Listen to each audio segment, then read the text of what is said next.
pada sesi ini kita akan mempelajari pada menu front office.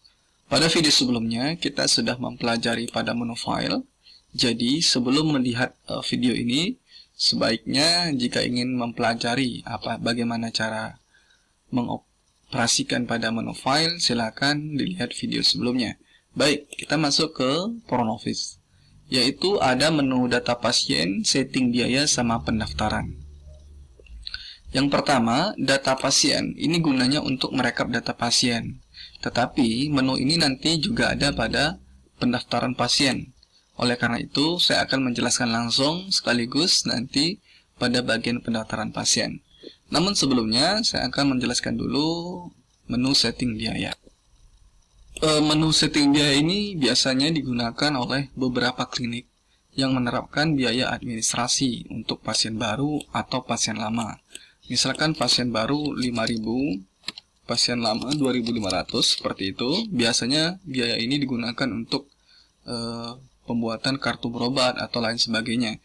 Tetapi jika tidak menggunakan biaya administrasi, maka tinggal isikan 0 saja, seperti ini. Lalu klik simpan, save.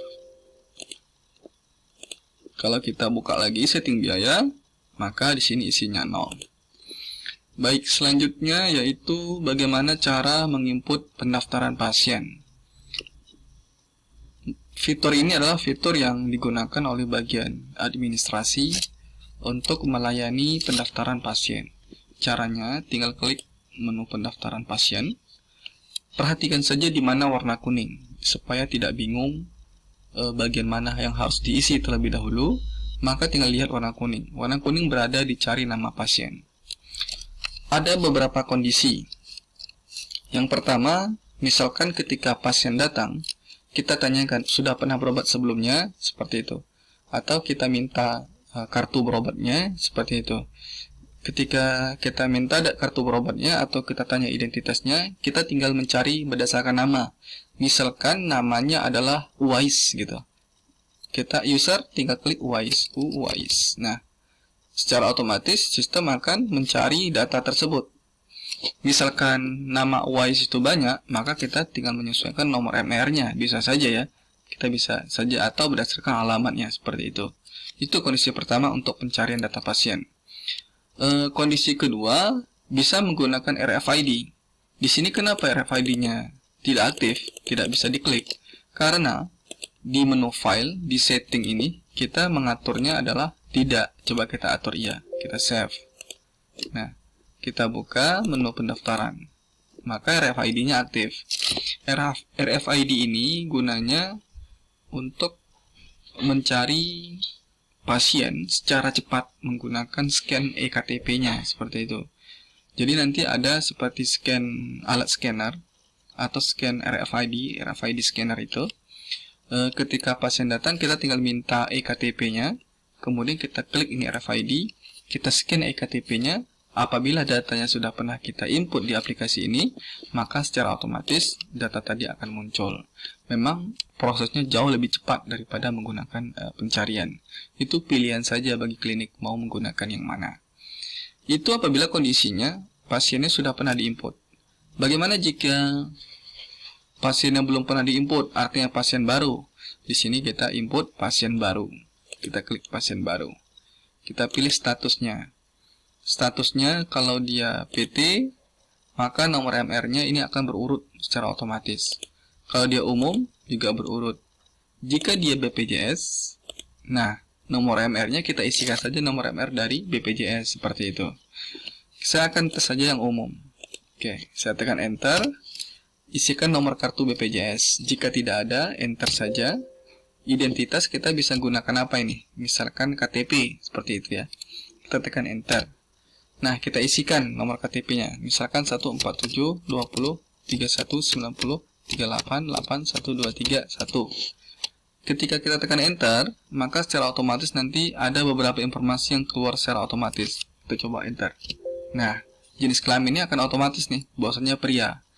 Nah, jadi ini sistem otomatis. Tanggal lahirnya juga akan otomatis. Jadi user tidak perlu menginput secara manual lagi.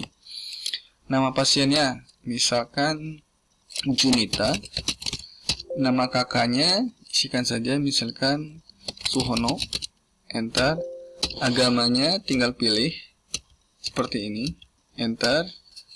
Isikan alamatnya Jalan Sukamaju, enter. Jadi prosesnya kita tinggal enter saja supaya user mudah mempergunakannya, enak mempergunakannya, tahu tahapan mana yang harus diisi, seperti itu. Tepat tanggal lahir, misalkan Bandung. Tanggal lahir tadi sudah ya, karena berdasarkan nomor KTP tadi, enter. Ini nomor handphonenya 0811, misalkan 999999, kemudian tekan enter. Nah, ini dia. Apabila kita menggunakan RFID, maka ketika kursor sudah sampai di RFID ID ini, kita scan eKTP pasien itu. Kita minta eKTP-nya, kemudian kita scan, maka nanti secara otomatis akan muncul nomor kartunya di sini. Tetapi jika tidak menggunakan RFID, ya sudah, tinggal enter saja, maka simpan. Oke, kita tutup. Data Junita tadi yang sudah kita input sudah berada di sini. Kita tinggal klik, ya. Kemudian enter. Kita isikan berat badannya, misalkan berat badan 67, tekan enter. Junita ini ingin berobat ke dokter siapa? Kita tinggal pilih dokternya. Dokter Putri kah atau dokter Imam?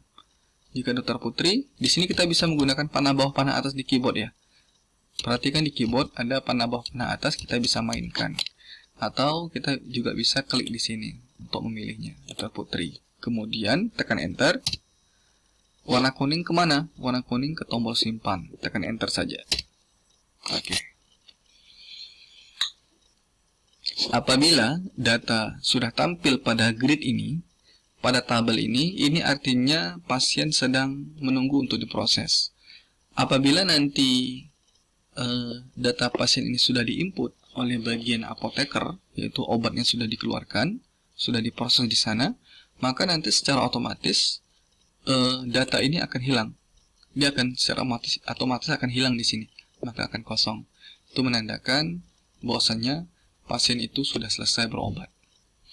Selanjutnya, bagaimana seandainya ketika pasien itu sedang menunggu dokter, tetapi dia tidak jadi berobat? Nah, kalau tidak jadi, silakan dihapus saja. Klik hapus ya. Kita pilih datanya, kemudian kita klik OK, kita klik yes. Oke. Maka datanya sudah hilang, artinya pasien ini tidak jadi berobat ke klinik. Baik.